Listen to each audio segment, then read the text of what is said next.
আমার একটা সমস্যা হয়েছে, তো ডক্টর আমাকে বলেছিল যে টক খেতে হবে। মেডিসিন প্রচুর দিয়েছে, মেডিসিনের সাথে টক খেতে হবে। তো সেখানে আমাকে টক খেতে হবে। আমি প্রত্যেক দিন ফুচকা খাবো, কারণ ফুচকার জল হচ্ছে টক। তো যথারীতি আমি প্রায় 1 মাসের মতো প্রায় একদিন বাদে বাদে গিয়ে গিয়ে ফুচকা খেতাম, বায়না করে করে গিয়ে। তারপর লাস্টে আমি ডক্টর দেখাতে গেলাম, পেটে ভীষণ যন্ত্রণা হচ্ছে। ডক্টর দেখাতে গেলাম, ডক্টর দেখাতে গিয়ে আর এক সমস্যা হয়ে গেছে পেটের মধ্যে। তো ডক্টর আমাকে জিজ্ঞেস করছে রীতিমতো, কী খেয়েছো? আমি বলছি, কেন, ফুচকা খেয়েছি। বলছে, আমি কি আপনাকে ফুচকা খেতে বলেছিলাম যে আপনি ফুচকা খেয়েছেন? আমি বলছি, কেন, আপনি তো বলেছেন টক খেতে। তো টক তো ফুচকার জলের মধ্যে তো টক থাকেই, সেই জন্য। তো এখন দেখতে পেলাম ডক্টর যা ওষুধ দিয়েছিল তার 3 গুণ ওষুধ দিয়ে দিয়েছে।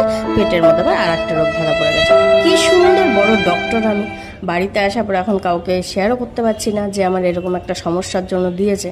আর কেউ যদি আমাকে কিছু জিজ্ঞেস করে, আমি তাকে বলে, ধুর কি যে ডক্টর দেখালাম, আমাকে এমন মেডিসিন দিচ্ছে, আমি আর খেতেও পাচ্ছি না, আমার আর ভালোও লাগছে না। আর আমার বাড়ির লোকের কথা হচ্ছে, হবে না এরকম, কারি কারি ফুচকা গিলছে, হবেই তো, কারি কারি ফুচকা আছে পেটের মধ্যে। ঠিক আছে, এগুলো শুনে ফুচকা খাওয়ার আমার ইচ্ছাটাই চলে যাচ্ছে, আর কিছুই ভাল লাগছে না। আর ডক্টর তো সেরকম অনেক মেডিসিন দিয়ে দিয়েছে।